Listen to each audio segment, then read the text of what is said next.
Hello, welcome to the online learning platform of Sri Swaminarayan Institute of Technology, Pat Gandhinagar. Myself, Professor Gaurang Patel, your instructor for the course Microwave Engineering. So, dear students, from last two lectures, we are discussing about the transmission line. We have discussed about the effect of transit time on the transmission line. We have also discussed about the concept of distributed elements.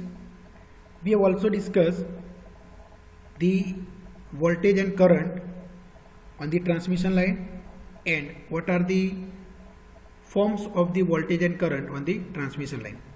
And in the last class, we have concluded that the voltage and currents exist in form of the wave on the transmission line, and they are basically known as a traveling wave on the transmission line. So ultimately, at the high frequency, the voltage and current exist in form of the traveling wave on the transmission line.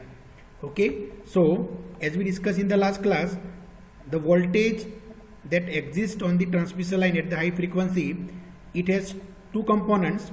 Okay, so the first term of the voltage solution is nothing but it is a V plus e raised to minus alpha x e raised to j omega t minus j beta x. Okay, and this is the first term of the voltage solution of the voltage on the transmission line, and this is basically known as a forward traveling wave. It is known as a forward traveling wave, as on the transmission line, suppose this is a transmission line, this wave is traveling from left to right, ये direction में जाएगा. Okay, and suppose मान लो कि एक ये position में consider कराओ, that is x is equal to 0. Suppose I consider the position x is equal to 0 on the transmission line, then if I put x is equal to 0 in the amplitude term, this v plus e raised to minus alpha x represent the amplitude of the voltage traveling wave. This represents the amplitude of the voltage traveling wave, और ये amplitude term जो है v plus e raised to minus alpha x, उसमें x की जगह पे मैं 0 लिखूँ तो ये क्या हो जाएगा, amplitude क्या मिलेगा मुझे, x is equal to 0 मतलब e raised to 0, e raised to 0 क्या होता है 1, तो मुझे amplitude क्या मिलेगा, mod v plus. So x is equal to 0, at x is equal to 0, the voltage amplitude is v plus. Okay, at x is equal to 0, and this wave is traveling in positive x direction, and this is known as a forward traveling wave. Forward voltage traveling wave. This is known as a forward voltage traveling wave. Similarly, if you look at the second solution, second term of the voltage solution, second term of this voltage solution, then it is the v minus e raised to alpha x e raised to j omega t plus j beta x. And if you focus on the amplitude of this voltage solution, that is v minus e raised to alpha x, then it is a function of x. Okay, and if I consider the point on the transmission line, that is x is equal to 0, मतलब ये जगह पे, ये place पे, that is x is equal to 0, अगर मैं amplitude find करूँ तो क्या मिलेगा, x की जगह पे मैं 0 लिखूंगा तो एम्पलीट्यूड मुझे क्या मिलेगा, v माइनस. क्यों v minus, because e raised to 0 that is 1, and this represents the amplitude of this backward traveling wave at x is equal to 0. Okay, और इसको हम क्या बोलते हैं, backward traveling wave, because it traveling from right to left on the transmission line. So this is known as the backward voltage traveling wave. So we have two types of voltage wave, forward voltage traveling wave and backward voltage traveling wave. Both are propagating in the opposite direction. Forward traveling wave, forward voltage traveling wave traveling from left to right on the transmission line, and backward traveling wave, backward voltage traveling wave that travels from right to left on the transmission line. Okay, and it has the different amplitude at the different place on the transmission line, because the amplitude is a function of x. Amplitude किसका function, x का, तो अलग अलग जगह पे amplitude भी वो wave का अलग अलग होगा, वो हम आज के लेक्चर में देखने वाले हैं. Now similarly voltage, we have also current wave on the transmission line. So current solution जो हमने देखा था उसमें भी दो टर्म्स है. उसमें जो पहला टर्म है करंट सॉल्यूशन का, that is I plus E raise to minus alpha x E raise to J omega T minus J beta X, and this I plus E raise to minus alpha X that represents the amplitude of the current wave, and basically this represents the forward current traveling wave. This is the equation or this is the representation of forward current traveling wave. So if I consider the transmission line, then forward current traveling wave traveling from left to right in this direction, okay, and at particular position, let's say x is equal to 0, x is equal to 0 point पे अगर मैं ये forward current travelling wave का amplitude measure करूं तो this controls the amplitude i plus e raise to minus alpha X, okay, and अगर मैं x की जगह पे 0 लिखूं तो एम्पलीट्यूड क्या मिलेगा मुझे i plus mode i plus. So at x is equal to 0, forward current traveling wave has amplitude of mod I plus, and as it progress further on the transmission line, its amplitude keep on decreasing. Okay, समझ में आ गया. और ये wave को हम क्या बोलते हैं? Forward current travelling wave. Okay, तो हमारे पास दो वेव हो गए, फॉरवर्ड वेव हो गए, एक फॉरवर्ड वोल्टेज ट्रैवलिंग वेव, दूसरा forward current travelling wave, and both are travelling in the from left to right on the transmission line. Similarly, second term of the current solution, that is the I minus e raised to alpha x e raised to j omega t plus j beta x. This represents the another component of the current traveling wave on the transmission line, and its amplitude is I minus e raised to alpha x. Okay, so if I consider the transmission line, this wave travels from right to left. Hence it is known as a backward current traveling wave. It is known as a backward current traveling wave. And if I consider one point on transmission line, that is x is equal to 0, तो x is equal to 0 पे इसका amplitude क्या होगा?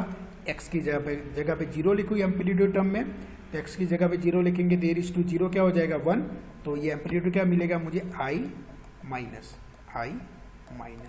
Okay, तो ये मेरा हो गया backward current travelling wave. So on the transmission line we have two waves that are traveling from left to right. They are known as a forward current traveling wave, forward voltage traveling wave, and two waves which are traveling from right to left. They are known as a backward current traveling wave, backward voltage traveling wave.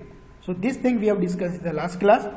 Now today we will discuss about the one of the important parameter of the transmission line, which is known as a propagation constant.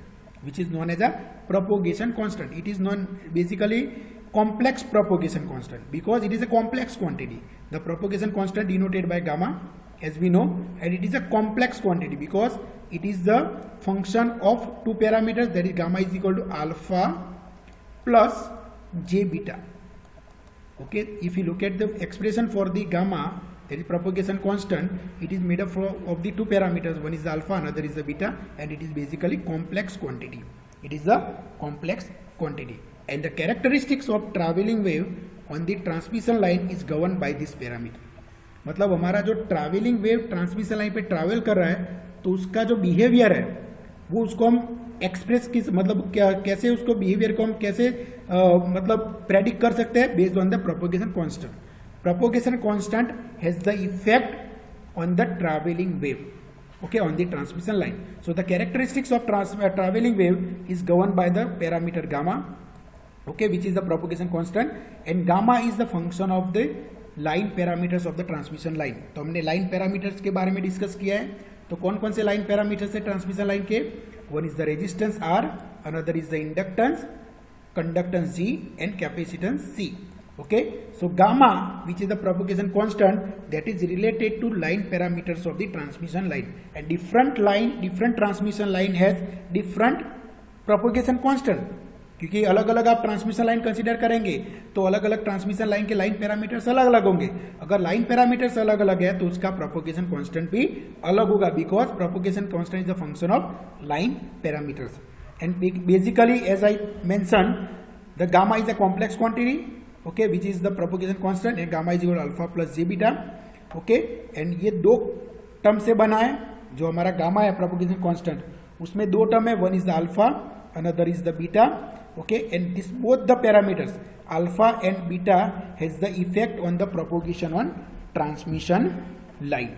Okay, so let's look at the effect, physical effect of alpha and beta on the signal propagation of transmission line. मतलब ये propagation constant है, उसकी हमारे signal propagation पे effect होती है. Okay और gamma किससे बना है, अल्फा एंड बीटा का। तो अल्टीमेटली अगर गामा की इफेक्ट हमें समझनी है तो how alpha and beta has the effect on the signal propagation, वो हमें समझना पड़ेगा। ओके समझ में आ गया। So to understand this let's consider the forward travelling wave which is the v plus e raised to minus gamma x. What is gamma? Gamma is nothing but it is the alpha plus j beta. It is the made up of two quantity alpha and beta. So if I replace gamma with alpha plus j beta तो ये क्या बन जाएगा, ये हमारा forward travelling wave क्या बन जाएगा, v plus e raised to minus alpha plus j beta into x. If I separate out the real part and imaginary part of this, then it will become mod v plus e raised to minus alpha x e raised to minus j beta x. And this represents the amplitude of this forward voltage traveling wave, that is mod v plus e raised to minus alpha x, and e raised to minus j beta x basically represents the phase. This represent the phase. तो आप देख सकते हो कि हमारा जो amplitude है that is controlled by this parameter alpha, okay, and जो फेज है, जो फॉरवर्ड ट्रैवलिंग वेव का जो फेज है that is controlled by beta, okay. And what are the alpha and beta? Alpha and beta are the parameters that is the part of the propagation constant gamma. Okay? मतलब ये हुआ कि हमारा जो forward and reverse backward travelling wave है, forward and backward travelling wave है, उसमें उस पे किसकी इफेक्ट है, एम्पलीट्यूड किससे कंट्रोल होता है वेव का, वो अल्फा कंट्रोल करता है, और उसका फेज कौन कंट्रोल करता है, beta. It means that the signal propagation on the transmission line is govern by the parameter alpha and beta. That is alpha controls the amplitude and beta controls the phase variation. समझ में आ गया पक्का? Okay तो जो हमारा जो gamma है प्रोपोगेशन कांस्टेंट, उसका जो रियल पार्ट है, real part control the amplitude and imaginary part control the phase of the travelling wave. Okay and basically ये जो फेज है बीटा, फेज जो है, फेज कांस्टेंट बीटा नहीं, ये पूरा जो फेज है हमारा, तो phase is the function of distance x. You can see the phase जो हमारा फेज पैरामीटर है there is a function of x. ये पूरा जो फेज है e raise to minus J beta x, there is a function of x, okay, on the transmission line, and basically it is given as minus beta x, okay, and so it is also known as a space phase. okay, जो हमारा phase है forward travelling wave का और जो backward travelling wave, but travelling wave का जो phase है उसको हम क्या बोलते हैं, space phase. And you can see this phase is a function of distance x. So as the signal propagates, okay, जो फेज है वो क्या है, फॉरवर्ड ट्रैवलिंग वेव का फेज क्या है, माइनस बीटा एक्स. इसका मतलब क्या होता है बेटा कि जैसे हमारा सिग्नल ट्रैवल करेगा ट्रांसमिशन लाइन पे, phase will be less more and more, phase will be less more and more, and phase changing linearly with the distance x. आप देख सकते हो जो फेज है वो changing linearly with the distance x, okay, for given value of beta. So for the given value of beta the space phase is a function of x and it is changing linearly with the x, and it is a minus beta x. मतलब as the signal travels over the transmission line it covers the distance x, the phase will be lex more and more. समझ में आ गया? Okay, और beta क्या है, beta is nothing but it represents the phase change per unit length. So beta represents the phase change per unit length, okay, and it has a dimension of radian per meter. phase का unit क्या होता है, radians, और length का क्या होता है, meter. So beta has the parameters, beta has the dimension of radian per meter. Okay, now whenever there is a, हमारे नॉर्मल फिजिक्स से हमें पता है, फिजिक्स का जो हमारा बेसिक नॉलेज है इससे हमें पता है कि when there is a phase change of 2 pi then that distance is basically known as a wavelength. मतलब जब भी वेव प्रोपोगेशन होता है, सपोज ये मेरा वेव है, और अगर wave undergoes the phase change of 2 pi, if wave undergoes the phase change of 2 pi over the distance, that distance is known as a wavelength. इसको क्या बोलते हैं, वेवलेंथ लैम्बडा. मतलब आप देख सकते हो कि यहाँ से मेरा वेव प्रोपोगेशन स्टार्ट हुआ और यहाँ तक पहुंचा, वो इतने डिस्टेंस में कितना चेंज हुआ फेज का, 2 पाई जितना. तो जो डिस्टेंस पे फेज चेंज 2 पाई जितना होता है वो डिस्टेंस को हम क्या बोलते हैं, वेवलेंथ लैम्बडा. उसको क्या बोलते हैं, वेवलेंथ लैम्बडा. ओके, समझ में आ गया?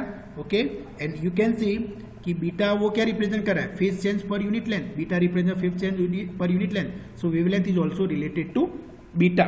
Okay, and what is that relation? Beta is nothing but 2 pi divided by lambda. 2 pi divided by lambda. Beta क्या रिप्रेजेंट कर रहा है, बीटा क्या रिप्रेजेंट कर फेज चेंज। ओके, तो लेमडा जितने डिस्टेंस में कितना फेज चेंज आया, 2 पाई रेडियन जितना। तो 2 पाई, अगर लेमडा जितने डिस्टेंस में 2 पाई जितना फेज डिफरेंस आता है तो वो उसको हम beta is equal to 2 pi divided by lambda को हम क्या बोलते हैं, फेज कांस्टेंट। तो beta is nothing but it is the phase constant. Okay, and what is the beta, beta represents the phase change per unit length. Okay, और lambda जितनी length में कितना फेज डिफरेंस आता है, 2 पाई जितना फेज डिफरेंस कितना आता है, 2 pi. So beta is equal to 2 pi divided by lambda. Okay, समझ में आ गया। So beta is equal to 2 pi divided by lambda. हमें पता है कि जो हमारा फेज कांस्टेंट होता है that is a function of line parameters like R, L, G and C. It is also function of frequency. तो but obvious beta depends on lambda depends on beta. तो अगर बीटा ये function का मतलब ये parameter का function है तो lambda is also function of this line parameters as well as frequency. समझ में आ गया, डन। ओके, तो बीटा के बारे में पता चल गया। What is beta, beta is nothing but it is the phase constant. Beta is nothing but it is the phase constant. So basically हमारा जो गामा है, okay, propagation constant gamma is the function of the primary parameters, line parameters R, L, G and C, and beta is also function of the R, L, G and C and function of frequency. समझ में आ गया। Okay, सो अगर beta R, L, G and C का function है, frequency का function है, तो वेवलेंथ भी ultimately it is a function of R, L, G, C and frequency. Okay, now हमारा जो वोल्टेज का फॉर्मूला है, फॉरवर्ड वोल्टेज ट्रैवलिंग वेव, तो उसका फॉर्मूला क्या हमें मिला था फॉरवर्ड वोल्टेज ट्रैवलिंग वेव का, that is V plus e raise to minus alpha x e raise to minus J beta x. अगर मैं ये एम्पलीट्यूड टर्म को प्लॉट करूं with respect to x, if I plot the amplitude of the forward travelling wave with respect to x, तो हमें क्या मिलेगा, हमें कुछ ऐसा ग्राफ मिलेगा। So this a plot of the amplitude of the forward travelling wave with respect to distance x. So जैसे जैसे डिस्टेंस इंक्रीज होता है वैसे वैसे एम्पलीट्यूड वेव का क्या होता है, डिक्रीज होता है। क्यों, बिकॉज एम्पलीट्यूड का फॉर्मूला क्या है, what is amplitude of the forward travelling wave, that is V plus e raise to minus alpha x. तो अगर x इज ये पोजीशन जो पॉइंट है that is x is equal to 0, ये point x is equal to 0 है, तो x is equal to 0 पे voltage का एम्पलीट्यूड क्या होगा, that is v plus mod v plus, because x is equal to 0। As the x increases the amplitude decreases, as x increases amplitude decreases. Okay, आप देख सकते हैं exponentially decreasing. So this represents the attenuation of the wave as it propagates along the transmission line. So basically ये amplitude कौन control कर रहा है, alpha control कर रहा है। So alpha represents how amplitude variations take place as the wave travels along the transmission line, and that parameter is known as a attenuation constant. So alpha is known as a attenuation constant and beta is known as a phase constant. And what is the unit of attenuation constant? So attenuation constant has the unit of Napier per meter. Napier per meter. Okay. Now I would like to define 1 Napier per meter. I would like to define 1 Napier per meter. Suppose कोई बोले आपको कि भाई आपकी transmission line है, उसका attenuation constant 1 neper per metre है, तो आप उसको कैसे डिफाइन करेंगे? So alpha is equal to 1 neper per metre represent that amplitude decrease to 1 over e times its initial value V plus over distance of 1 metre. मतलब ये मेरी transmission line है और ट्रांसमिशन लाइन पे ये जो x इज इक्वल 0 पॉइंट, ये कौन सा पॉइंट है, x is equal to 0 point, और x is equal to 0 point पे एम्पलीट्यूड कितना था, v plus, that is the initial amplitude, this is the initial amplitude, v plus is the initial value of the voltage. Okay, और अगर ये wave जो हमारा है वो 1 मीटर का डिस्टेंस कवर करता है ओवर द ट्रांसमिशन लाइन, कितना डिस्टेंस कवर करता है, 1 मीटर का डिस्टेंस कवर करता है, तो उसका एम्पलीट्यूड कितना डिक्रीज होगा, 1 over e times, because amplitude का फॉर्मूला क्या है, v plus e raise to minus alpha x. अगर मैं कितना डिस्टेंस के बाद मुझे एम्पलीट्यूड चेक करना है, after 1 metre over the distance of 1 metre, तो x is equal to 1 metre लिखूंगा तो ये क्या हो जाएगा, v plus into e raise to minus 1, तो ये क्या हो जाएगा, v plus divided by e।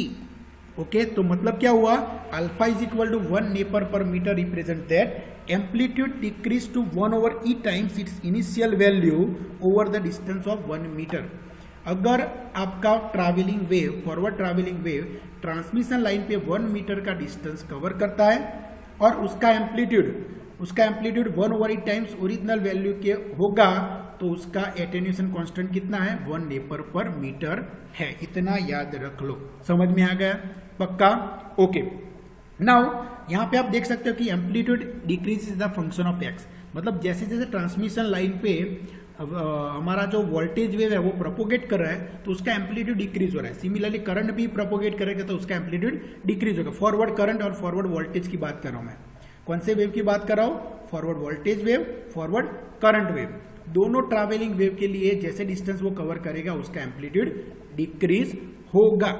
अगर एम्पलीट्यूड डिक्रीज हो रहा है तो इसका मतलब क्या हुआ बच्चों? पावर भी डिक्रीज हुआ। तो अगर पावर डिक्रीज हो रहा है तो एटेन्यूएशन कांस्टेंट को मैं डीबी पर डीबी डेसिबल में भी रिप्रेजेंट कर सकता हूं। मतलब attenuation constant can also be defined in terms of decibel. तो अब तक हमने किस में रिप्रेजेंट किया था? नेपर पर मीटर में। तो हम डीबी में भी, डीबी पर मीटर में भी रिप्रेजेंट कर सकते हैं। So what is the relation between neper and dB? That is 1 neper per metre is equal to 8.86 dB per metre. Okay, 1 neper per metre is equal to 8.86 dB per metre. Okay, याद रहेगा? तो this is relation between neper and decibel, neper per and decibel. और एक important चीज याद रखो, जब भी हम ट्रांसमिशन लाइन के प्रॉब्लम सॉल्व करेंगे उस टाइम पे attenuation constant should always be considered in terms of Nepher per meter. It should not be considered in decibel per meter. अगर आपको ट्रांसमिशन लाइन के प्रॉब्लम में डेसिबल पर मीटर में दिया गया एटेन्यूएशन कांस्टेंट तो इसको पहले आपको कन्वर्ट करना है नेपर पर मीटर में। Important thing please keep in mind, जब भी ट्रांसमिशन लाइन के प्रॉब्लम आप सॉल्व कर रहे हो और अगर एटेन्यूएशन कांस्टेंट अल्फा डीबी पर किलोमीटर में है तो उसको आपको नेपर पर मीटर में कन्वर्ट करना है यूजिंग दिस रिलेशन। अगर आपने नेपर पर मीटर में कन्वर्ट नहीं किया तो आपका सॉल्यूशन गलत आ सकता है। समझ में आ गया? सो इन जनरल हमारा जो प्रोपोगेशन कांस्टेंट है that is the alpha plus j beta. It is a function of two constant, one is alpha that is attenuation constant and beta is the phase constant, and this both controls the signal propagation on transmission line. Okay, and very important चीज कि ये alpha जो है it is also function of frequency, beta is also function of frequency. तो जैसे जैसे frequency increase होती जाएगी ट्रांसमिशन लाइन पे, as the frequency increases the structure becomes more and more lossy at the high frequency. मतलब क्या हुआ? Lossy मतलब क्या हुआ? लॉस ज्यादा होगा, इंफॉर्मेशन का लॉस ज्यादा होगा, मतलब वोल्टेज का एम्पलीट्यूड ज्यादा रिड्यूस होगा। बिकॉज जैसे फ्रीक्वेंसी इंक्रीज होगी alpha will increase, as the frequency increase alpha is increase. Alpha increase होगा मतलब क्या हुआ? अल्फा क्या रिप्रेजेंट कर रहा है? एटेन्यूएशन रिप्रेजेंट कर रहा है। तो अगर अल्फा इंक्रीज हुआ मतलब क्या हुआ? एटेन्यूएशन भी इंक्रीज हुआ। एटेन्यूएशन इंक्रीज हुआ मतलब लॉस बढ़ गया, सिग्नल लॉस बढ़ गया। मतलब आपका जो स्ट्रक्चर है, आपकी ट्रांसमिशन लाइन है वो लॉसी बन गई। कैसी बन गई? लॉसी बन गई। तो मतलब आपके पास एक ट्रांसमिशन लाइन है, सपोज मेरे पास एक ट्रांसमिशन लाइन है। This transmission line work satisfactory at the low frequency. Low frequency वो सेटिस्फैक्टरी काम करे, उसमें लॉस कम आ रहा है। लेकिन सेम स्ट्रक्चर अगर सेम ट्रांसमिशन लाइन को मैं हाई फ्रीक्वेंसी पे ऑपरेट करवाऊंगा तो because of increase in the attenuation constant this structure will become lossy at high frequency. This structure will become lossy at high frequency. तो इतना दिमाग में रख लो कि ट्रांसमिशन लाइन हाई फ्रीक्वेंसी कैसी बन जाती है? Lossy, because of this frequency dependence of this attenuation constant alpha. समझ में आ गया? क्लियर है? Okay, very good. Now let's look at one problem, okay, example that is related to the transmission line and propagation constant gamma. तो अगर ये आप problem solve करेंगे तो आपको थोड़ा मतलब कंसेप्ट ज्यादा क्लियर होगा। So what is the problem? The example is the transmission line has the parameter constant that is resistance is equal to 0.5 ohm per metre, inductance L is equal to 0.2 microhenry per meter, C that is capacitance is equal to 100 picofarad per meter, and conductance G is equal to 0.1 mho per meter, and frequency of operation is 1 gigahertz. Find the propagation constant gamma. मतलब यहाँ पे primary constant transmission line के है और हमें gamma find करना है। तो हमें फॉर्मूला पता है, what is the relation between attenuation propagation constant gamma and line parameters, that is gamma is equal to square root of R plus j omega L G plus j omega C. सब value हमें पता है, सब value यहाँ पे रख दो। R की जगह पे 0.5 रख दो, L की जगह पे 0.2 उसको हेनरी में कन्वर्ट करके रखना, दैट इज 0.2 मल्टीप्लाई 10⁻⁶। जी की जगह पे लिखो 0.1 mho पर मीटर और सी की जगह पे 100 पिको फेराड, उसको फेराडे में कन्वर्ट करो, दैट इज 100 मल्टीप्लाई बाय 10⁻12। अगर आप इसको सॉल्व करेंगे and real and imaginary part को आप सेपरेट आउट करेंगे तो आपको गामा क्या मिलेगा, gamma is equal to 2.23 plus j 28.2। Now if you compare this result whatever the answer you got, अगर ये आंसर को आप गामा के स्टैंडर्ड फॉर्मूला के साथ कंपेयर करो तो गामा का स्टैंडर्ड फॉर्मूला क्या है, गामा का स्टैंडर्ड फॉर्मूला क्या है, alpha plus j beta. What is gamma, gamma is nothing but it is the propagation constant. अगर इसके स्टैंडर्ड फॉर्मूला के साथ इसको मैं कंपेयर करूं तो आप देख सकते हो कि alpha there is a real part, तो अल्फा की वैल्यू क्या है 2.23, so attenuation constant is 2.23 and what is beta, beta is nothing but it is a 28.2, so this represent the phase constant. मतलब ये ट्रांसमिशन जो लाइन है आपकी जिसमें प्राइमरी कांस्टेंट है उसका एटेन्यूएशन कांस्टेंट कितना है 2.23 और उसका फेज कांस्टेंट कितना है 28.2। What is the unit of attenuation constant, neper per metre. What is the unit of phase constant, that is radian per metre. समझ में आ गया। मतलब कोई भी ट्रांसमिशन लाइन के आपको लाइन पैरामीटर पता है तो आप इजीली उसका सिग्नल बिहेवियर कैसा, मतलब सिग्नल प्रोपोगेशन कैसा होगा उसको आप प्रेडिक्ट कर सकते हो, बिकॉज हमें लाइन पैरामीटर से क्या मिल जाएगा, प्रोपोगेशन कांस्टेंट मिलेगा, प्रोपोगेशन कांस्टेंट से क्या मिलेगा, एटेन्यूएशन कांस्टेंट मिलेगा। तो अगर आपको एटेन्यूएशन कांस्टेंट पता है तो आप इजीली प्रेडिक्ट कर सकते हो कि ये सिग्नल रिडक्शन कितना होगा, एटेन्यूएशन कितना होगा सिग्नल का, एंड बीटा से आपको क्या पता चलेगा, फेज वेरिएशन पता चलेगा। So ultimately from the line parameters if you compute the propagation constant then we can easily predict the propagation of the signal over the transmission line। समझ में आ गया। okay, so in today's lecture we have discussed about the complex propagation constant and how the signal propagation depends or governed by this propagation constant that we have discussed। we have also discussed how the amplitude of the travelling wave that is controlled by alpha and phase is controlled by beta. तो I hope कि आज हमने जो भी discussion किया आपको समझ में आ गया होगा। Let's stop here, we will discuss other aspect of this transmission line in our next video lecture. Thank you very much.